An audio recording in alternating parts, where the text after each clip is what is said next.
ये जो टॉपिक आप देख रहे हो, capacitance of a parallel plate capacitor with a dielectric medium या डाइलेक्ट्रिक स्लैब भी आप कह सकते हो। स्लैब देखो, ये आपके क्लास 12 फिजिक्स का इलेक्ट्रोस्टैटिक्स का इम्पोर्टेंट डेरिवेशन है। एग्ज़ाम में इसका डेरिवेशन पूछा जाता है, तो इसी टॉपिक को आज हम डिस्कस करने वाले हैं। देखें, ये मेरा एक पॉजिटिव प्लेट और नेगेटिव प्लेट और ये इनके बीच का सेपरेशन से ये मेरा कैपेसिटर है। इस कैपेसिटर पे जो चार्जेस हैं, इस पे प्लस क्यू और इस पर माइनस क्यू, तो charges on the capacitor plus and minus Qs हैं और इनकी सरफेस चार्ज डेंसिटी जो है वो प्लस माइनस सिग्मा है। इस पे चार्जेस हैं और इनकी सरफेस चार्ज डेंसिटी है प्लस माइनस सिग्मा। और इस केस में हमने किया क्या है, इनके बीच में एक डाइलेक्ट्रिक को रख दिया है। What is dielectric? डाइलेक्ट्रिक पे कभी इम्पोर्टेंट टॉपिक बनाकर वीडियो बनाया जाएगा, लेकिन इतना आपको जान लें, डाइलेक्ट्रिक एक्चुअल में इंसुलेटर होते हैं। डाइलेक्ट्रिक जो आप देख रहे हो एक इंसुलेटर होते हैं। वो अपने अंदर से चार्ज को फ्लो तो नहीं होने देते हैं, लेकिन जब डाइलेक्ट्रिक को किसी इलेक्ट्रिक फील्ड के बीच में रख दिया जाए तो इनके अंदर में जो चार्जेस होते हैं ना, वो लोकलाइज होना शुरू हो जाते हैं, सेपरेट होना शुरू हो जाते हैं। यानी नेगेटिव चार्जेस जितने भी इसके अंदर हैं वो पॉजिटिव टर्मिनल की तरफ आकर अरेंज हो जाएंगे और पॉजिटिव वाले नेगेटिव की तरफ, यानी कि इनके अंदर में एक खुद का इलेक्ट्रिक फील्ड बनेगा इस डायरेक्शन में, पॉजिटिव से नेगेटिव की तरफ, जबकि ओरिजिनल इलेक्ट्रिक फील्ड प्लेट का इधर से इधर बन रहा है। जबकि इसके अंदर में यानी डाइलेक्ट्रिक रखने पे नेट इलेक्ट्रिक फील्ड क्या हो जाते हैं, रिड्यूस हो जाता है। तो एक सेपरेट वीडियो का होगा, यहाँ पे आए। डाइलेक्ट्रिक एक तरह के इंसुलेटर होते हैं, अभी इतना समझ के चलें। इस डाइलेक्ट्रिक मटेरियल की यानी डाइलेक्ट्रिक स्लैब की एक अपनी परमिटिविटी होगी। तो डाइलेक्ट्रिक की जो अपनी परमिटिविटी होगी तो उसको हम एप्सिलॉन कह लेते हैं, और डाइलेक्ट्रिक की जो रिलेटिव परमेबिलिटी होगी epsilon by epsilon naught. What is epsilon R?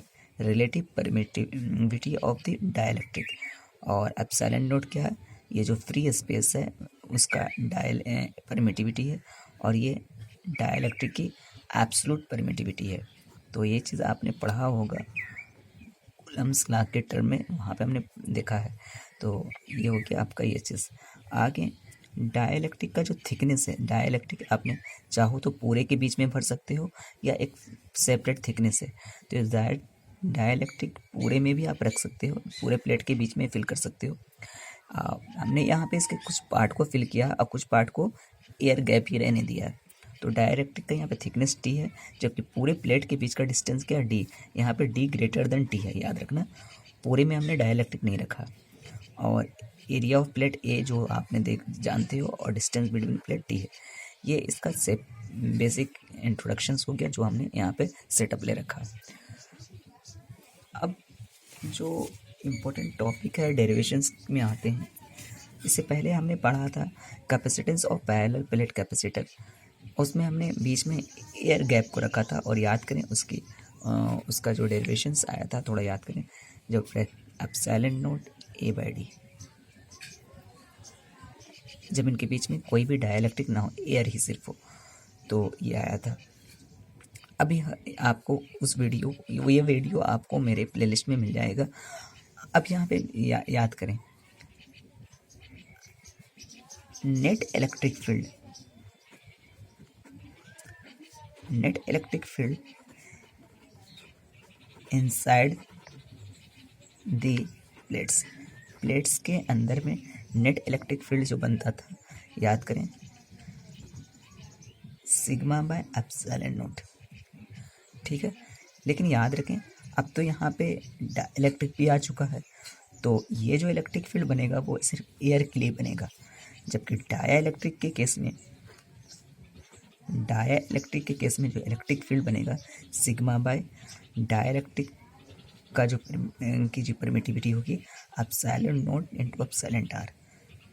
इसको सब्जेक्ट बनाना पड़ेगा, इसकी खुद की परमिटिविटी एप्सिलॉन है, तो epsilon naught times epsilon R, ये डाइलेक्ट्रिक की हो जाएगी। तो दोनों का अपना अपना, इसका अपना खुद की एक डाइलेक्ट्रिक का इलेक्ट्रिक फील्ड इतना बनेगा, जबकि इसका इलेक्ट्रिक फील्ड एयर गैप का। अब बताओ एयर गैप कितने दूर में बच गया होगा? पूरा डिस्टेंस डी है, डी में इतने दूर तक मेरा डाइलेक्ट्रिक है, तो एयर गैप जो बचा होगा ना, एयर गैप कितने दूर में बचा होगा? डी पूरा है, पूरे में से टी को सब्ट्रैक्ट कर दें, ये अभी भी मेरा एयर गैप है। तो अब हम यहाँ पे एक चीज़ निकालेंगे, अपने डेरिवेशन को आगे प्रोसीड करेंगे, टोटल पोटेंशियल एनर्जी निकालेंगे। टोटल पोटेंशियल डिफरेंस निकालेंगे, डिफरेंस निकालेंगे यहाँ पर। देखो आपको पता है कि पोटेंशियल डिफरेंस जो होता है, हमने यहाँ पे साइड में करके लिखना है। देखो पोटेंशियल डिफरेंस जो होता है minus D V by D R, यानी electric field equal to potential difference by distance, therefore potential difference equal to electric field times distance. तो टोटल पोटेंशियल डिफरेंस जो निकालेंगे, वी निकालेंगे, वो इलेक्ट्रिक फील्ड इनटू डिस्टेंस, और electric field तो inside air की वजह से ही बन रहा होगा, और इलेक्ट्रिक फील्ड अंदर में डाइलेक्ट्रिक की वजह से बन रहा होगा। तो पोटेंशियल निकालने के लिए इलेक्ट्रिक फील्ड और डिस्टेंस से मल्टीप्लाई करना पड़ेगा। जब एयर की वजह से हम निकालेंगे तो इलेक्ट्रिक फील्ड इनटू डिस्टेंस, तो एयर का जो डिस्टेंस बचा है, एयर गैप तो इतने ही दूर में बचा है, जबकि डाइलेक्ट्रिक का जो डिस्टेंस या थिकनेस है वो टी है। तो electric field time distance, electric field time distance, ये टोटल पोटेंशियल का फॉर्मूला हो गया। टोटल पोटेंशियल कैसे निकलेगा? Electric field time distance. तो ये चीज़ आप करके निकाल सकते हो। तो अब यहाँ पे हमने क्या करना है, सारे का वैल्यू यहाँ पे पुट कर देना।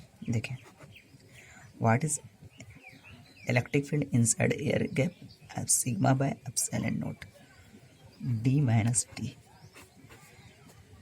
What is electric field inside dielectric, sigma by epsilon naught times epsilon R, और थिकनेस को सिंपल टी लिख दें। अब इस कैलकुलेशन को फर्दर हम कैलकुलेट करते हैं। देखें ये आपका इलेक्ट्रिक फील्ड एयर वाले की वजह से बन रहा, और ये आपका डाइलेक्ट्रिक की वजह से बन रहा। दोनों में से सिग्मा बाय एप्सिलॉन नोट्स को हम कॉमन कर लेते हैं, तो यहाँ पे डी माइनस टी बच जाएगा, और यहाँ पर टी बाय एप्सिलॉन आर बच जाएगा। ओके, और फर्दर और कंटिन्यू करते हैं। Sigma by epsilon note D minus, देखिए यहाँ भी टी है, यहाँ भी टी है, दोनों के नॉमिनेटर से टी कॉमन कर लें, therefore 1 minus plus minus 1 by epsilon R. इसको इक्वेशन फर्स्ट कंसिडर कर लिया। और यहाँ तक हमने देखा, हमने टोटल पोटेंशियल को एक प्रॉपर सिंपलेस्ट फॉर्म में ला के यहाँ पे रख लिया, इक्वेशन 1 कंसिडर कर लिया। अब हम चलेंगे बाय डेफिनेशन ऑफ कैपेसिटेंस। अपने को तो कैपेसिटेंस का डेफिनेशन का, तो बाय डेफिनेशन ऑफ कैपेसिटेंस, जैसा कि कैपेसिटेंस का डेफिनेशन है, capacitance equal to total charge by potential difference. तो चार्ज, व्हाट इज चार्ज? तो चार्ज तो वही होता है, देखिए चार्ज इक्वल टू होता है, जैसे सरफेस चार्ज डेंसिटी का एक रिलेशन होता है चार्ज से, सिग्मा अपॉन एरिया।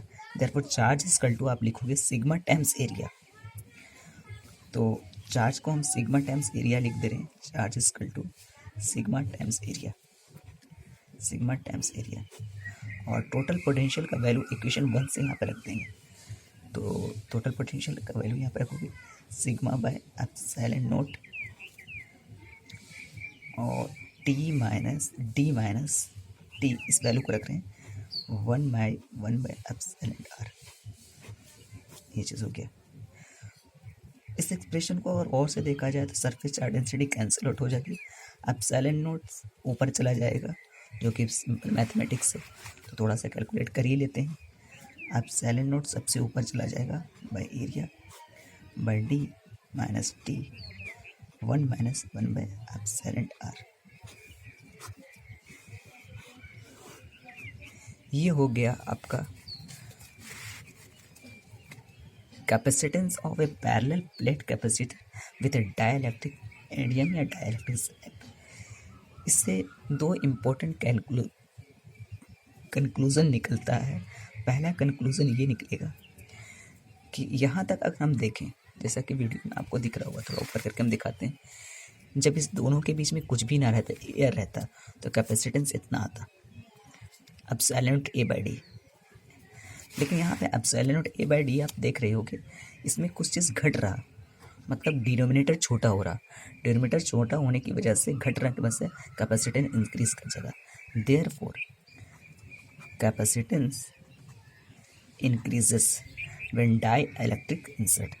डाइलेक्ट्रिक को जब हम इंसर्ट करते हैं तो कैपेसिटेंस क्या हो जाता है, इंक्रीज कर जाता है। पहला पॉइंट ये याद रखना है। दूसरी चीज़ आपको ये याद रखना है कि अगर हम पूरे कैप में डाइलेक्ट्रिक भर दें, यानी डी और टी को इक्वल कर दें, तो इस इक्वेशन पे इफेक्ट क्या पड़ेगा, ये जो टी है, ये जो टी आप देख रहे हो वो डी बन जाएगा। तो देयरफॉर कैलकुलेट करने के बाद उस इक्वेशन कुछ ऐसा आएगा, C equal to epsilon naught A by D into epsilon R. अब ये क्या बता रहा है, ये बता रहा है कि अगर हम पूरे में डाइलेक्ट्रिक भर दें तो कैपेसिटेंस इंक्रीज कर जाएगा और एप्सिलॉन नेट आर टाइम्स हो जाएगा, यानी रिलेटिव परमिटिविटी टाइम्स हो जाएगा। अगर किसी की परमिटिविटी 50 है तो 50 गुना बढ़ जाएगी, 50 टाइम्स बढ़ जाएगी। इंक्रीज तो करेगा, अगर पूरे में बढ़ दिया जाए तो एक कॉमन सा चीज़ है कि अगर किसी कैपेसिटर की कैपेसिटेंस 2 माइक्रोफैराड है, ठीक है, अगर उनके बीच में हम कोई ऐसा डाइलेक्ट्रिक रख दें जिसकी खुद की रिलेटिव परमिटिविटी 50 है, तो नया जो कैपेसिटर बनेगा उसकी कैपेसिटी कितनी होगी, तो याद रखें इतना टाइम्स हो जाएगी। याद रखें इसका इतना टाइम्स हो जाएगी। ये जो है फ्री स्पेस का है और इसका इतना टाइम्स हो जाएगी। तो यही था मेरा फिजिक्स का डेरिवेशन जो आपको डाइलेक्ट्रिक स्लैब का। और आपको अगर वीडियो पसंद आती है तो मेरे चैनल को सब्सक्राइब करें। Thanks for watching.